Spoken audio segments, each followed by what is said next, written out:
All right, people, let's jump into this, shall we? No more waiting. Let's just get into this. Welcome back to another show. This is GVS, where I cover all things sports. Happy Monday, everybody. Hope you all are having a good day. There's few stories to talk about in the world of sports before the show ever started. We got a lot of NFL action, so we'll be going over that. We got to talk a little bit about Nick Chubb. We could talk about Jermaine Pratt. We could talk about TJ Watt. We could talk about Rodgers. We could talk about Jair Alexander. Like, there's a lot of NFL news that's going on. Nothing too crazy in the the MLB landscape, so we might glance over that just a little bit. We'll talk about the NBA Finals last night, Game 2, where the Thunder have now evened up the series at one apiece. And then we will also talk about the it's on the tip of my tongue, Stanley Cup final. And we'll do a Stanley Cup final preview because that's kind of what this show is. And that's what we're here for, is this show glorified, like big, this is just me talking about what's the most important sports topic today, which is we got a Stanley Cup final game. We got a great series on our hands, so let's talk about Game 3. But then there's other fun sports stuff that's going on, like Nick Chubb, like Rodgers, and then, another playoff performance by Shea. So we'll just talk about that a little bit as we get into it. So I hope you guys are having a good day. If you guys are enjoying the video, be sure to hit that like button. Let me know in the polls. I asked a poll on who you guys got out of tonight between the Panthers and the Oilers. Also, let me know a sports take that you have that I can cover towards kind of the end of the show once I run through my thing. And I can, open up the floor for questions, or, hey, what is your thought on blah, or blah, you know what I mean? So let's just jump into it. Let's start first with the NBA Finals, because they're the most recent sport event that just happened. Game 2 was tonight between the Oklahoma City Thunder and the Indiana Pacers. And again, everybody's talking about, this, terrible series. What's going on? This is going to be terrible basketball. Yesterday, kind of, yeah, I would agree. But look at how now, as we turn and shift from game 1 to game 2, and now as we go forward, now it's a best of 5. Now it's a best of 5 series, because instead of all the pressure being on Indiana in Game 3, and we have seen how they haven't been able to perform the best in Game 3s, now it's even at one apiece, where we'll see. Could Halliburton and the Pacers have a little bit of a bounce back, get even with the Thunder and try to take a 2-1 series lead after Game 3? Or do the Thunder take momentum after the Game 2 blowout, and then you see what I mean? So we'll just see. It's a lot different. This series is a lot different This series is different in the ways of it being 1-1 going back to Indiana instead of 2-0 in favor of the Thunder going back to Indiana, because the pressure is on Indiana, but the pressure isn't as big as how it was. Let's look at just last season, for example. Luka Doncic, Kyrie Irving, Lively, all the boys, they after they got done in Boston, they went to Dallas and lost Game 3, and look at that, 3-0. They had to come back from a 3-0 deficit, and everybody was calling, okay, we got a sweep here, something could happen. But I mean, it's more entertaining in that light of there will be no, there's no chance for a 3-0 lead. But anyways, yesterday, Gilgeous-Alexander had another, 30-plus point performance. And from the vibe and the feeling that you could feel throughout the whole game, I think Hartenstein had a good game. I think Holmgren had a good game. Caruso obviously playing his valuable minutes with defense, but then also offense transition. Everybody, you could kind of feel it, you felt it kind of in the second quarter before it went. Was it in the second quarter before halftime or something, where Indiana went on a 17-3 run? No. The Thunder, my bad. Before halftime, to build a huge lead, the Thunder went on a 17-3 run, And then kind of like how we've been talking, where the game might get a little out of hand. Um, Pacers. Then they went on their 12-0 run, so it was kind of blow for blow, everybody punching. But then when you look at some of the stats here, let's just dibble into the stats. Let's just dabble a little bit into the stats. I want to look at Gamecast. Here we go. Turnovers 14-15.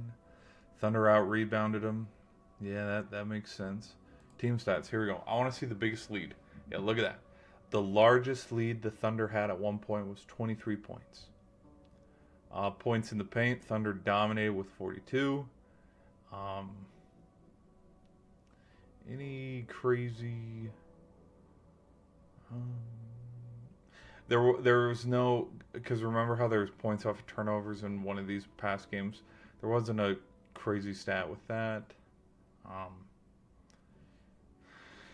3-point percentage, both were shooting pretty even. Like, it was a pretty even game shooting wise. Like, Pacers were shooting 35% from the three.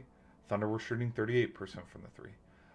Field goal percent, Pacers were shooting 45%. Thunder were shooting 48%. Like, it wasn't like a drastic, oh my gosh, one of these teams is shooting 50% and the other is shooting 20%. Like, there wasn't any drastic, like, oh my gosh, someone wake up, please, we need a basket here. Nothing too crazy like that. It was just the lead. It just felt like the whole game was more than arm's length away. And it felt like it was double digit the whole game. Some of the Pacers players, sorry, tongue twister. Halliburton had 17, Nembhard had 11, Miles Turner had 16, Nesmith had 14, Siakam had 15. Bench players, McConnell had 11, Mathurin had 14. So it's not too crazy. Is somebody... Well, okay, look at this. Hold on. Siakam shot 3 for 11. Halliburton shot 7 for... No, you can't... No, no. Just a bad shooting night. I'd say bad shooting night by the Pacers.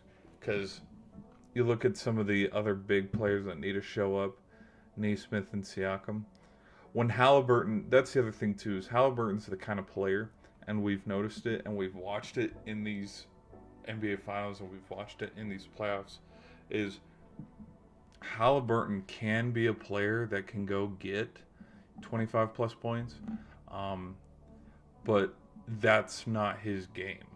Does that make sense? Like, we know what his game is getting everybody else involved, and so when he's getting everybody else involved, what you know what I mean? Like, what's their fault? Like, what's going on? Like, we're trying to dish it out to Turner. Turner's not shooting so good from the three. He shot 1 for 5. Or feeding it out to Siakam. He's not shooting so good from the three. He was 1 for 4. So maybe I wouldn't overreact too much from the loss. But yeah, from the get-go and from the jump, you could kind of tell. You could kind of tell who was going to win it, just because, yeah, Thunder were up by 20 at the majority points of the game, and then it'd be fun. Like, the Pacers would go on a little bit of a run, but then the Thunder would be like, okay, whatever, and then they'd show why they're the best, and then they'd extend the lead again.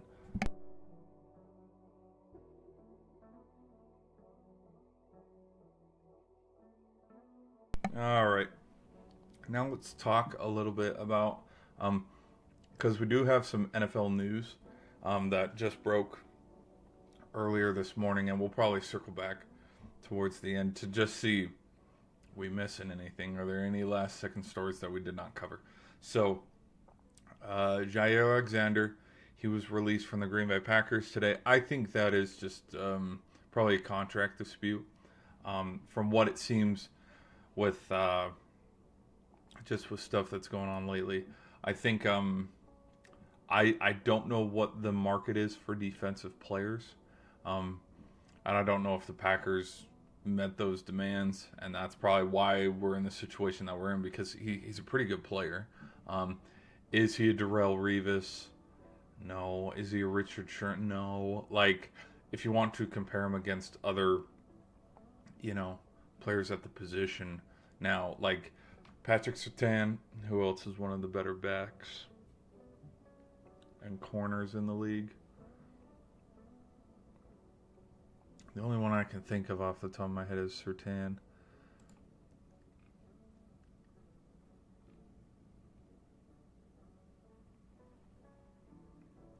Ooh. CJ Garner Johnson, Murphy, Marion Humphrey, Kirby Joseph. Um, Tackles, I'm gonna look at interceptions. Um, well, just looking at it from this point of view, um,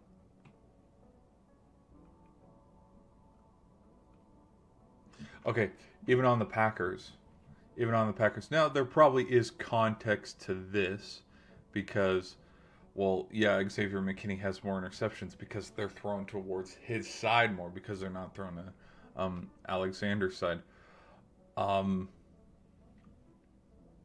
Kirby Joseph, Xavier McKinney, Marlon Humphrey, Garner Johnson, that was from Philly, but then he's on the Texans now. Byron Murphy, Dante Jackson, Amani Hooker, Derek Stingley, Callan Bullock, Jesse Bates, Geno Stone, Reed Blankenship, Beanie Bishop, Pat Surtain. Okay, so these are all guys who had four or more interceptions. Kirby Joseph led it with 9. Let's see, pass deflects, passes defended. Denzel Ward had the most with 19. Stingley had 18. Then we go to Michael Jackson, Zion McCollum, Zach Jones, Cam Taylor-Britt, Alontae Taylor, Brian Branch, Marley. Like, I'm looking for Jair Alexander. Like, I'm looking for his name to see where he can just to see where he compares. Cuz I don't know what the market is.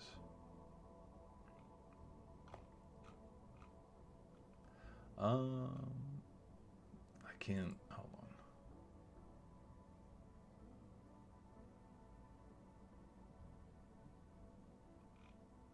Oh my hell! I clicked the wrong button because you know how you can click. Never mind. Because now it's like, yes, of course, Joe Flacco would be ranked 583rd on pass breakups with 0. Yes, I know this because he wasn't on defense. Shit. Okay. Okay. Let's do defense. Let's see. Well, let's just go to here. Here's how we'll fix this. Let's just go look at his stats.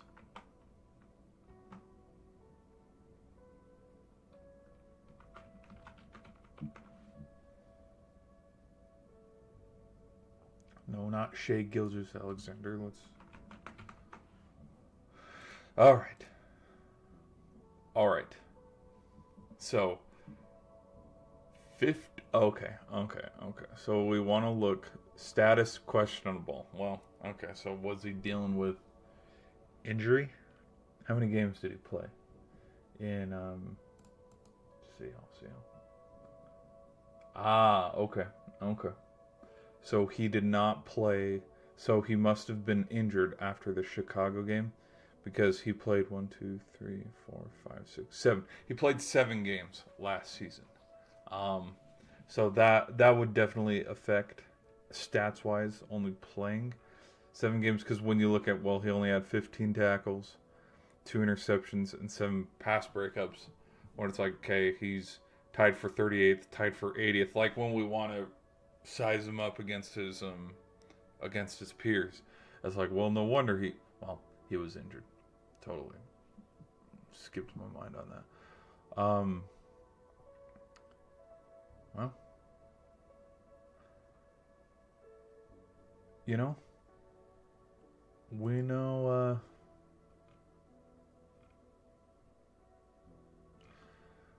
we know not a lot of teams pay injured guys. So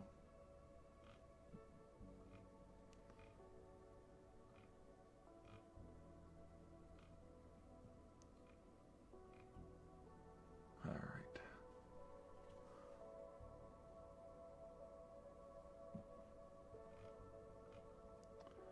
I think he gets healthy, heals up.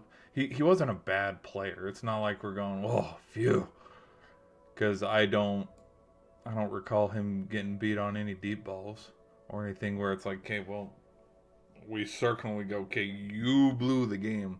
But I think any defense that's willing to bring on a veteran presence like him, like if he does take a money cut, look at some of the. I mean, let's go to Cincinnati right now. One of the biggest stories and talking points for the Bengals going into this season is who do they got on defense? Hubbard retired. They're working on contract disputes with Hendrickson. They just released Pratt. Now, I think they released Pratt to probably make and construct enough space so that they could sign Hendrickson to an extension and stuff. That's my vibe and my feeling from that situation. But it's like, if he's willing to take a pay cut and he goes to the Bengals, that would definitely help the Bengals defense. Other top defenses, I think he could be a good rotational piece or something. Like, you look at the Ravens, you look at the Chiefs, you look at the Bills, you look at the Lions. I mean, the Lions, again, they had, 16 guys on defense alone on injured reserve? Tell me how Jair Alexander couldn't help the Lions defense. And if you want to, get back at the Packers, why not go sign with the Lions? Division rival. You get to play them twice a year. We'll see you September. When's the first game? We'll see you September 7th. So I don't know. I think he's the kind of player though that, considering having watched him and how long, he'll be fine. He'll be fine wherever he goes. So it'll be intriguing to see where he goes from there. And now, but let's talk a little bit about Nick Chubb. I think Texans have a great running back room because you got Mixon and you got Chubb, and both of them respectfully are pretty decent running backs. Now let's see where Nick Chubb ranks. La la la. Because we know he was dealing with the injury. Oh, come on. Let's do this. We know about the scary injury against the Steelers. All right.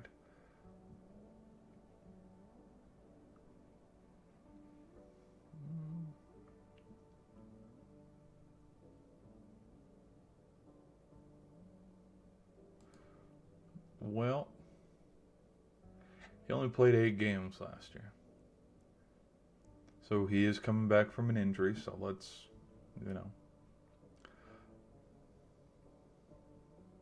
Because if he played, he only played 2 games in 2023, then he got injured against the Steelers, then he only played 8 games. Were the games,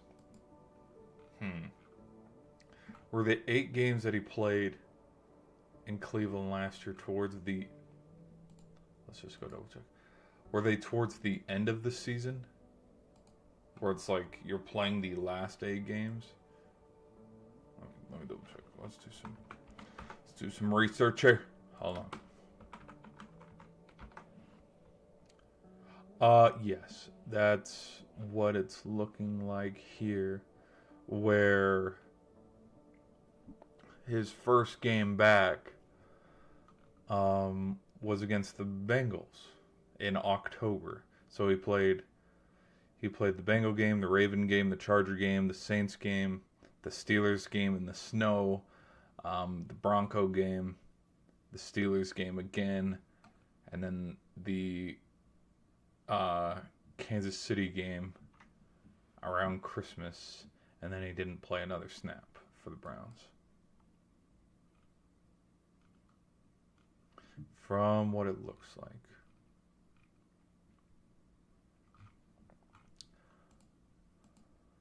But anyways, we've seen how well Nick Chubb has played football up until this point, and again, we got to kind of take it with a curve and in context, because obviously, no, he's not going to be as good as he was in 2020 and as good as he was in 2021 before the injury season. So, but if he can get back to that kind of level with Mixon in the backfield, with Stroud, with all the other offensive pieces that the Texans have, there's no reason the Texans can't win the South this season. But that is yet to be determined. And also, yeah, okay. So good for him. Well, and I don't know how much he was going to win if he stayed in Cleveland. I mean, I don't know. So yeah, that's my thoughts. That's my thoughts on Nick Chubb going to the Texans. Is I think it's a good move. I think it helps the Texans.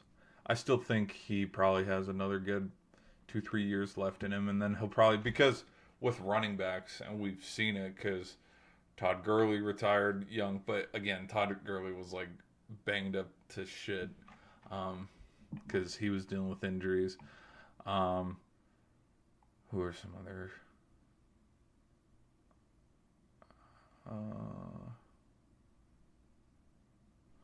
Marshawn Lynch was a little older. I'm trying to think.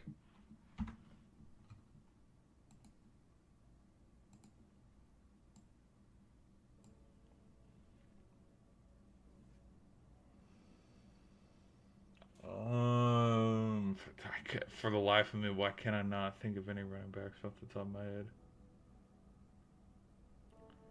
Like, I'm thinking of like Adrian Peterson, but like he didn't retire young. Like he kept going place to place to place. Like he went to Washington, and then he played, I think, weren't his last games in like 22 or something with the Titans. But yeah.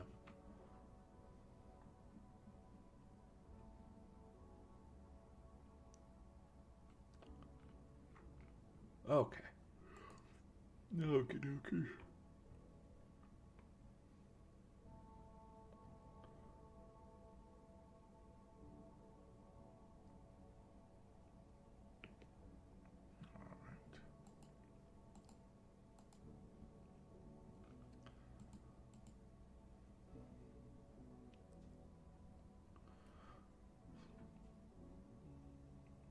Okay, this might sound crazy because I'm looking at it here.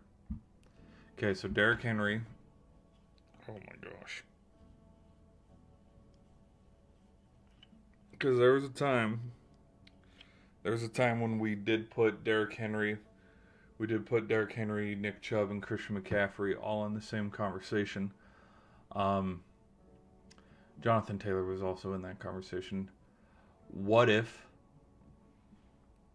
Nick Chubb going to the Texans is kind of like, oh my gosh, why the shit am I so tired? Kind of like Montgomery when he went to the Lions, or Henry going to the Ravens. What if it's like an extra spark, like, okay, new environment, new place. James Conner's still I'm looking at some of these stats here. James Conner's still a decent running back. He's in Arizona right now. I thought Tony Pollard was pretty good with Dallas. I don't know why Dallas got rid of him.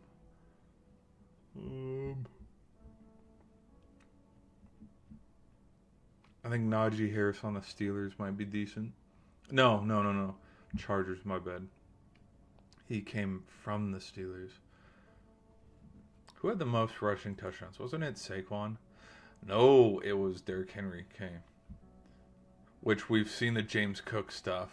I think James Cook probably got cut. I don't know. Still waiting for further news on that. Because I'm looking at who had the most touchdowns. from running backs. Derrick Henry, James Cook, and Jamar Gibbs all had 16, then 15 down. Josh Jacobs, not going to count Jalen Hurts because he's a quarterback, not a running back. Kyron Williams, Bijan Robinson, and then Saquon. Saquon had 13. This was in the regular season. This is not including postseason, because in the postseason, Saquon had the most with 5. Interesting. James Cook, what the hell? We'll see. We'll see what happens. Because yeah, I saw the things about how like they probably cut him, and I don't know. Well, and let's look at something here. So James Cook drafted in 2022. 2022 season, 2023 season, 2024 season. Oh, okay. It's contracts. It's contracts disputes then, because your rookie contract is 4 years. 2022, 2023, 2024. Going into the fourth year. Yeah, it's probably contract disputes. He probably wanted to make Derrick Henry, Saquon Barkley money, and the Bills were probably like, no. And again, wherever, okay, what's a team? Trying to think of a team that's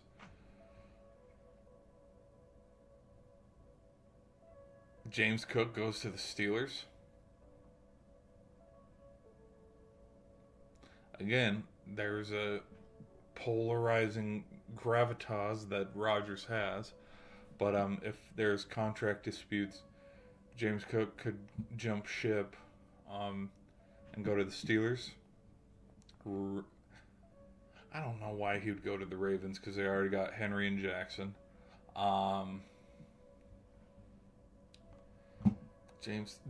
Wherever James Cook goes that'll be fantastic pickup, because just when you look at his stats, okay, rushing not the best. He was ranked 16th. He had just barely over 1,000 yards. But yards are big, but what's the bigger stat? Touchdowns. He had 16. He was tied for first. 3 players had the most. Derrick Henry and Jamar Gibbs. So whoever decides to pick up James Cook, I think they're gonna get they're gonna get a hell of a player. So Bills need to pull their head out of their ass and sign him, because I don't think Josh Allen rushing wise had 12 touchdowns, but then passing he had I think 28, because I think him and Rodgers both had 28. You take away James Cook, that offense gets just a little bit tighter, because where's your running game for Buffalo? You can't rely on Josh Allen to do everything. He can be Superman in ways, but like even when you look at other dual threat running quarterbacks like Lamar Jackson and Jalen Hurts with the Eagles, Jalen Hurts can be Superman for only so long before, guess what? You have to hand it off to your prime running back to get the first down or make something happen. Lamar, if the passing game's not there, Mark Andrews is dropping sorry, too soon. But, or Zay Flowers, go back to old reliable, give it to King Henry up the middle. So, interesting development for Buffalo going on here. Because they're going to need him. They're going to need Cook. Like, just imagine, okay, here we go.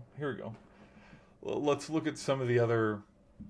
We're looking from the point of view of top quarterbacks passing, through the stat category of passing. Okay. Joe Burrow, Baker Mayfield, Lamar Jackson, Jared Goff, Sam Darnold, Bo Nix, Aaron Rodgers, Josh Allen, and Patrick Mahomes are the top 10 in passing touchdowns.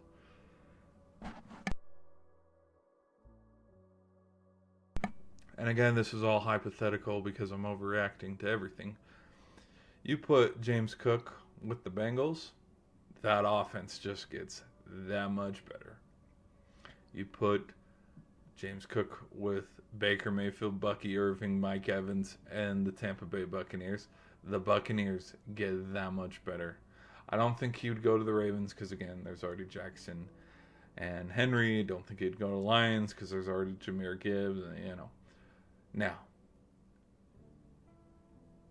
he goes to the Mile High, Bo Nix, maybe. I already talked about Aaron Rodgers and the Steelers. You put him with, let's just scroll down the list a little bit more. Put him with Brock Purdy, Christian McCaffrey, George Kittle, Brandon Ayuk. Put him on the 49ers.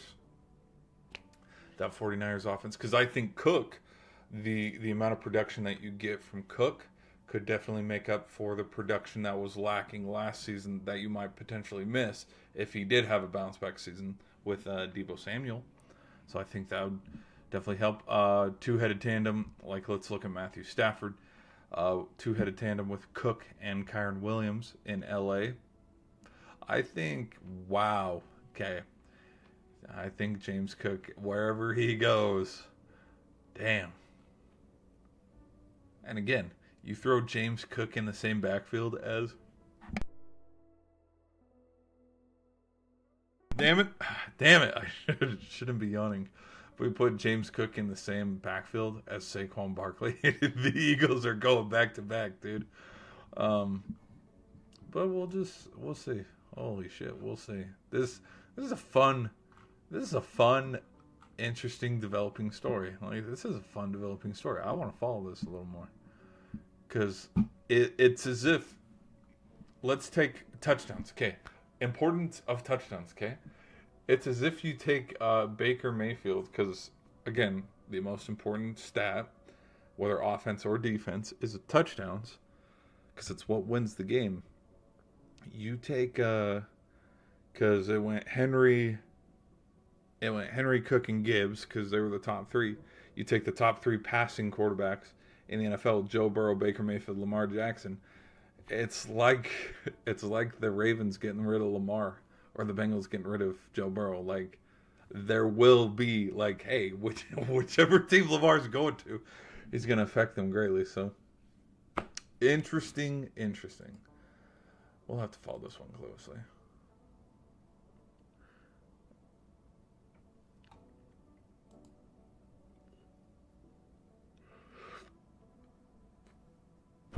Or, let's go to receiving right now. Jamar Chase. It'd be as if Jamar Chase, Terry McLaurin, or Amon-Ra St. Brown. Like, if St. Brown left the Lions and went to the Bills just got that much better. Or if Mike Evans left Tampa Bay and went to the no. He's on the Buccaneers.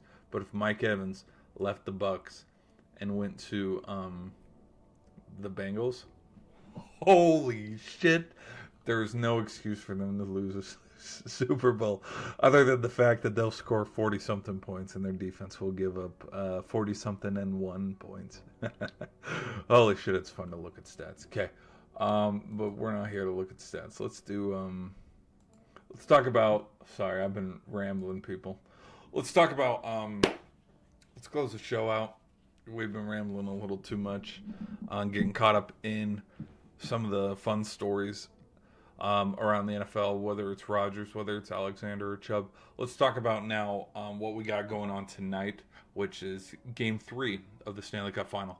After an explosive, great Game 1, we had another great Game 2, and two comebacks, where in Game 1, Panthers went up 3-1, but then the Oilers came storming back and won it in overtime. Same thing here for Game 2. After a long, very, it was a tense game. It went to double overtime. There was just extra checks, extra everything, because just the emotions were ramped up a little bit higher. In OT, Brad Marchand able to get it past Stuart Skinner, and the Panthers, instead of going down 2-0 in the series, have now evened it up as they go to Game 3. And my preview and my prediction on this Game 3 is this is definitely the game where Florida takes a 2-1 series lead in the series where they caught momentum because we know how good of a road team. We know how good of a road team both the Oilers and the Panthers are, but we'll favor and we'll kind of give a little bit more love and more praise to the Panthers considering how they beat the Canes and how they beat the Leafs. I have a feeling with just after the great, phenomenal, exhausting Game 2 victory for the Panthers, there's parts of me that think you take that motivation and, you ride the highs and the lows of the series where this Game 3 will probably be, a straight, like, high-scoring affair because there's been goals. And, like, we saw how we saw how period 1 of Game 2 started where it's like, holy shit, it's 3-2. But I think with just the manner of which Panthers settled in, scored late, just I don't know. Could we have another OT game? Probably. It wouldn't be out of the question. But there's parts of me that with just how the Oilers had Game 2, had two, they could they're staring at a 2-0 series lead. How the Panthers were able to fight back in that game, take the lead. Now they did blow the lead to get it to go to OT, but with how they won, you take momentum from that, and I have a feeling it could roll into Game 3 where, after going down 1-0 in the series, Panthers are now after Game 2 and after Game 3 looking at a 2-1 series lead. So that's my thoughts on that. Other players that I think might need to get involved just with the series, like we know a lot of the defensive guys have gotten involved in the series, whether it's Jonesy, whether it's Bennett, because Bennett's like public enemy number 1 in Edmonton. I think Tkachuk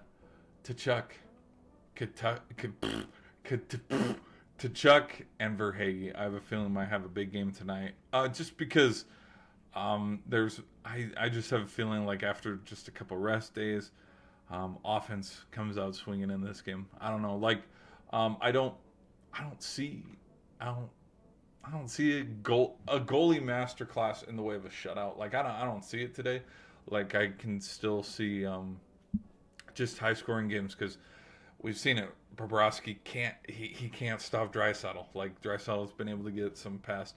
I'm interested to see McDavid, where McDavid goes from the series moving forward to, because as much as we'd love to see goalie clinics, I think it'll be clinic in the way of, hey, out of 38 shots, 40 shots, you only, let 3-4 by. Instead of, hey, the Oilers shot 45 pucks tonight, and Bobrovsky pitched a shutout. I want to say that happened, and it would definitely help in talks of a Conn Smythe if Bobrovsky were to win a Conn Smythe this season. But I don't know. But that's my thoughts and my prediction on Game 3 tonight is I got the Panthers winning it. Look at this, taking the Panthers in 3 straight games. This surely won't backfire. But, yeah, guys, let me know your thoughts in the comments section. Be sure to hit the like button, and I'll see you in the next video. All right. Okay. Let's, here we go. See, it's that easy. It's that easy, people. Clip that, chat. Clip that. Okay, let me check. Let me sweep through the sports one more time, because it's noon. And usually if there's breaking news, it happens around by noontime.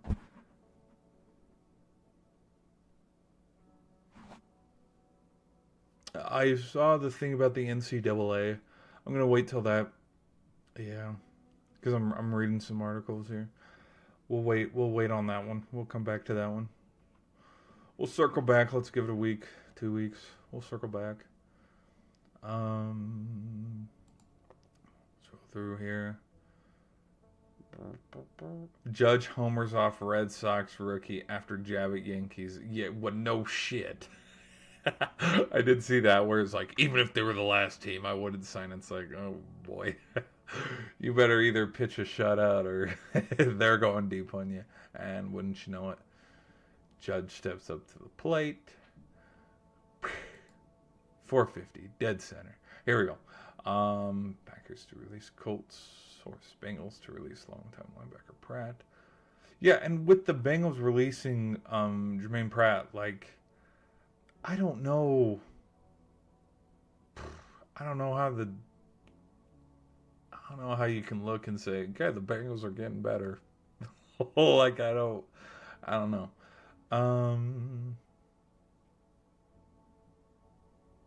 Oh no. Oh no, this isn't good.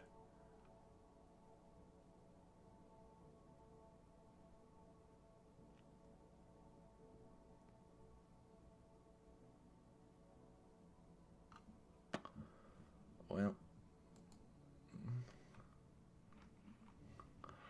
all right, NHL. Let's see let's see the NHL. Hard hitting Greer back for Panthers in Game 3. Okay, Oilers shrug off what ifs ahead of Game 3 as they look towards Game 3. Marchand. I saw the cool thing. I thought it was a cool stat where the last time Brad Marchand had a goal in the Stanley Cup final was also on June 6th. Like, I did see that, like how he had one against the Canucks. I don't remember, did he have a goal against the Blues back in 2019? And if he probably did, it probably wasn't on June 6th, which is probably why they didn't make that post. But we got good series going on, man. We have so many starters. Fire Coach DeBoer. Yes, we already reacted to that. College football. The conference NIL stuff with the NCAA. We'll let that continue to go. Okay. Looks like we're all good, people. Okay, let me check the chat real quick. And then we will end it.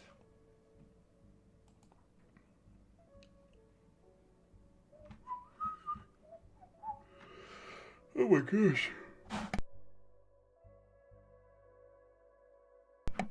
Sorry, people. Shit.